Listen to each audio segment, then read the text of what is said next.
Welcome back. I'm Dr. Alan Gaveck. I'm honored to have with me today Paul Bogaardt, clinical research facilitator for Heartstem, NewStem, PetStem. Paul, thank you for coming today. Thank you, Alan. Paul, you've been around stem cell for a long, long time.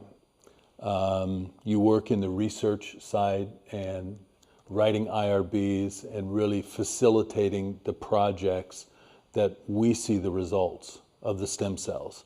Share with us some interesting stories that you've seen in your experience.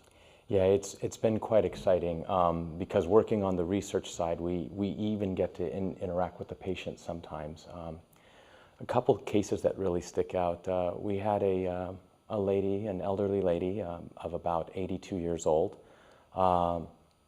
She was diagnosed with coronary artery disease, basically the typical signs of heart failure. At the time that we met her, she was unable to ambulate out of her bed to her mailbox at the front of the house.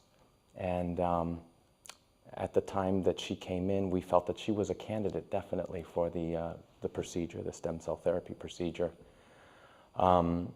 She was scheduled to go on a trip to Japan 6 months later, but had canceled that because just simply due to the fact that she was unable to move around, to get around. We took her in and we went ahead and we went through the therapy. We screened her, we went through the testing, we took her vitals and then went through the therapy. Within the first week, changes already started. She had started to report back that things were improving. 3 months after that, when she finally did go to Japan, she reported back to us that she had actually walked 7 miles in one day. And this was just phenomenal. Now, when we go through the IRBs and we talk about the different types of endpoint criteria that we're trying to nail down, because it's wonderful to hear the anecdotal stuff, right, but what you really want is you want the scientific, where's the real meat and potatoes. And what is that endpoint that you find the most critical with IRBs? Well, in the particular case of our studies, because we Heart failure, absolutely. Correct. Yeah. So in the particular case of heart failure, we're looking at something called ejection fraction. So it's really simple to conceptualize. Essentially, your heart is pumping blood, and it does that your whole life. And as we get older, and as calcium and plaque build up in our arteries, the heart gets a little less effective because of calcification and other factors that create that ejection of blood as it's circulating through the system. So this is termed the ejection fraction. And so one way to know that you're dealing with a heart failure patient is that the ejection fraction is less than 45%. So this is just a number.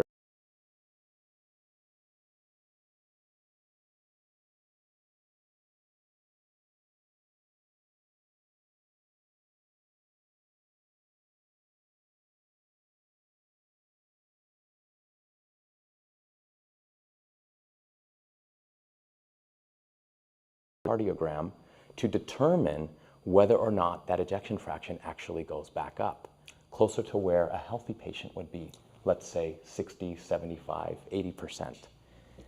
And at this point, we have to say that we're still at the very early stages of many of our studies, of this one in particular.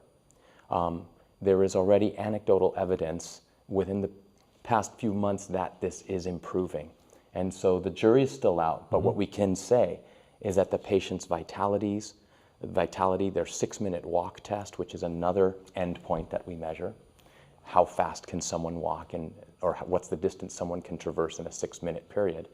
These all become part of measuring success. And the QOL. And the QOL, absolutely. Indicator.